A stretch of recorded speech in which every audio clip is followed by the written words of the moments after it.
नमस्कार मित्रांनो, स्वागत आहे पुन्हा एकदा तुमचं आपल्या या व्हिडिओमध्ये। आणि आज मी तुम्हाला सॅलरीड पीपल यांनी कसं आपलं आर्थिक नियोजन करावं, पगार ज्या लोकांना आहे किंवा जे लोक नोकरी करत आहेत किंवा जे कुठेतरी जॉब करत आहेत त्यांच्यासाठी हा व्हिडिओ आहे की सॅलरीड पीपल यांनी आपली आर्थिक जी नियोजन आहे, आपलं जे आर्थिक नियोजन आहे ते कसं करावं, आपली सॅलरी आपलं जे पेमेंट आहे त्याचं नियोजन कसं करावं या विषयावर आज आपण इथं चर्चा करूयात। बघा, सगळ्यात महत्त्वाची गोष्ट आहे की आपण कुठेतरी जॉब करत असतो, आपल्याला कुठेतरी एक इन्कम असतं, सॅलरी असते आणि याच्यात एक महत्त्वाची गोष्ट असते, ती सॅलरी असते लिमिटेड असते आणि याचं नियोजन करणं सुरुवातीपासून फार महत्त्वाचं आहे। कारण एका वेळेनंतर आपला जॉब किंवा आपली सॅलरी किंवा आपलं जे इन्कम आहे हे बंद होणार आहे। कारण आपण जॉब करतो परंतु एका लिमिटेड पिरियडसाठी, म्हणजे एक लिमिटेड टाईम असतो आपल्याला, वयाचे 55, 58, 60पर्यंत जास्तीत जास्त आपण नोकरी करतो। त्याच्यानंतर आपल्याला मे बी तिथं करायची इच्छा असते नोकरी, परंतु आपल्याला रिटायर व्हावं लागतं कारण आपलं एज फॅक्टर असतो।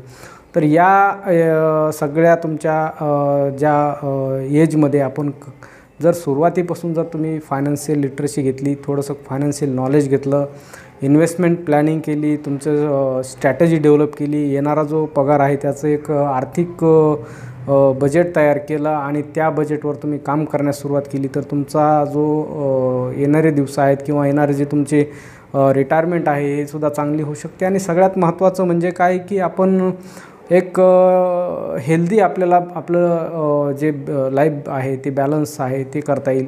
तर सगळ्यात 2-3 गोष्टी मी तुम्हाला याच्यात सांगणार आहे की सगळ्यात महत्त्वाचं म्हणजे आपण ज्या दिवशी जॉबला जॉईन होतो त्या दिवशी आपल्याला हे लक्षात असणं गरजेचं आहे की माझा या जॉबवरती काही दिवसापुरताच हक्क आहे किंवा मला या जॉबवरती किंवा या नोकरीवरती माझं एक लिमिटेड टाईमसाठी मला इथं काम करण्याची संधी आहे का, एका वेळेनंतर मला हे रिटायरमेंट घ्यायची आहे किंवा व्हायचं आहे। म्हणजे ज्यावेळेस तुम्हाला ही गोष्ट तुमच्या पहिली गोष्ट लक्षात राहील की आपल्याला रिटायरमेंट व्हायचं आहे आणि त्यासाठी आपल्याला एक वेगळा फंडसुद्धा उभा करणं गरजेचं आहे पॅरलली। तर त्यासाठी सुद्धा सगळ्यात सुरुवातीला तुम्ही एक थोडासा रिटायरमेंट कार्पस तुम्ही त्याच्यासाठी सेव्ह करून ठेवा किंवा एक हळूहळू रिटायरमेंट तुमचं जे पेमेंट आहे त्याचं एक 10% अमाऊंट ही तुमची लाँग टर्म रिटायरमेंट प्लॅनिंगसाठी ठेवा, जेणेकरून ती जी अमाऊंट आहे तुम्हाला 25, 50, 20, 30, 22, 25 वर्षानंतर जेव्हा तुमची रिटायरमेंट होईल त्यावेळेस तुम्हाला ती प्लॅनिंग केलेली कामाला येईल। सगळ्यात दुसरी गोष्ट आहे की सगळ्यात महत्त्वाची ती म्हणजे तुमचा इमर्जन्सी फंड।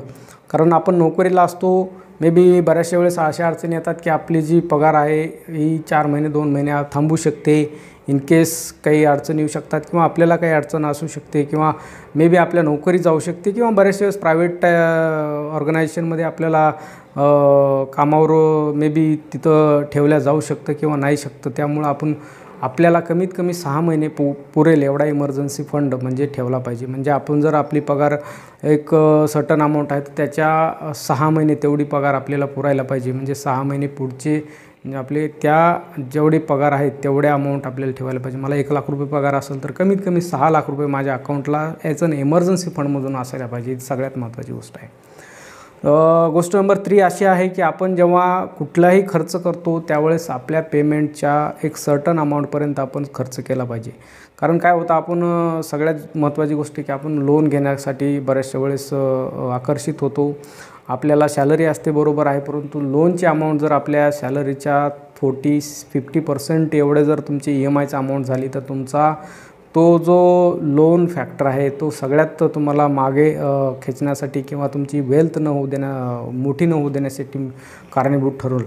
तर तिसरी गोष्ट अशी की आपण लोन घेणार आहात ही कमीत कमी म्हणजे जास्तीत जास्त 30% तुमच्या सॅलरीचा लोन तुमचा EMI असला पाहिजे। त्याच्यापेक्षा जास्त जर EMI असेल तर तुम्हाला तो EMI थोडा महागात जाऊ शकतो किंवा महागात पडू शकतो आणि तुमचं फायनान्शियल प्लॅनिंग किंवा तुमचं फायनान्शियल स्टॅबिलिटी डिस्टर्ब करण्यासाठी जबाबदार ठरू शकतो। तर ही तिसरी गोष्ट लक्षात ठेवा। चौथी गोष्ट अशी आहे की आपण कुठलेही प्लॅनिंग करतो तर शॉर्ट टर्म, मीडियम टर्म आणि लाँग टर्म या 3 गोष्टी ध्येय ठेवा। जी शॉर्ट टर्म प्लॅनिंग आहे तुमची 4 वर्ष 5 वर्षापर्यंत जर तुम्हाला प्लॅनिंग करा, जेणेकरून त्यामध्ये तुमची गाडी असेल किंवा घर असेल या गोष्टी त्या शॉर्ट टर्म प्लॅनिंगमध्ये कव्हर होतील। मीडियम टर्म प्लॅनिंगमध्ये तुमचे जे मुलांचे शिक्षण असतील किंवा तुमचं जी वेगवेगळे हेल्थचे इश्यू असतील त्या केसमध्ये तुम्ही जसं 40-45 किंवा 50पर्यंत जातं त्या केसमध्ये तुम्हाला बऱ्याचशा वेळेस हेल्थची अडचणी येतात. त्या वेळेससुद्धा तुम्हाला एक सर्टन अमाऊंट तुम्ही हेल्थ इश्यूसाठी सुद्धा ती बाजूला काढली पाहिजे. मुलांच्या शिक्षणासाठी आपण सगळ्यात महत्त्वाची की ही medium term long term planning जेव्हा करतो तेव्हा इन्व्हेस्टमेंट कशी करावी, इन्व्हेस्टमेंट कुठे करावी. कारण सगळ्यात महत्त्वाचं आपल्याकडं सॅलरी असते, इन्कम येत असतं आणि आपण त्या इन्कमवर बऱ्याचशा गोष्टी म्हणजे लादून देतो. उदाहरणार्थ आपला EMI असेल किंवा आपले डेली एक्सपेन्सेस असतील किंवा आपण जे वेगवेगळे गाडीचा EMI असेल किंवा घराचा EMI असेल किंवा ज्या काही गोष्टी आहेत त्या सगळ्या म्हणजे त्याच्यावर डिपेंड असतात आणि ऑलमोस्ट 90% तुमचं जे पगार आहे किंवा जो येणारा पेमेंट आहे याच्यात खर्च होतो. तर तुम्ही जेव्हा बजेटिंग करताल थोडे अमाऊंट या बजेटिंगवर लक्ष देऊन त्यामधून सेव्ह करण्याचा प्रयत्न करताल तर तुम्हाला अशी एक नक्की वेळ येईल की ज्यावेळेस तुम्ही तुमच्या सॅलरीच्या मिनिमम म्हणजे 30-35-40% तुमचं सेविंग किंवा इन्व्हेस्टमेंट या गोष्टीकडं तुमचा म्हणजे पैसा तिकडं वळण्याचा प्रयत्न होईल आणि त्यावेळेस तुमचं अशा स्टेजला जाताल तेव्हा तुम्हाला एक चांगली फायनान्शियल स्टॅबिलिटी मिळवण्यासाठी मदत होईल.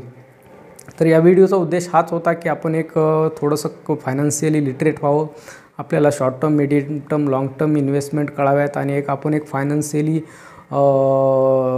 इंडिपेंडंट किंवा फायनान्शियल लिटरेट होऊन एक फायनान्शियल डिसिजन घ्यावेत हाच होता. थँक्यू.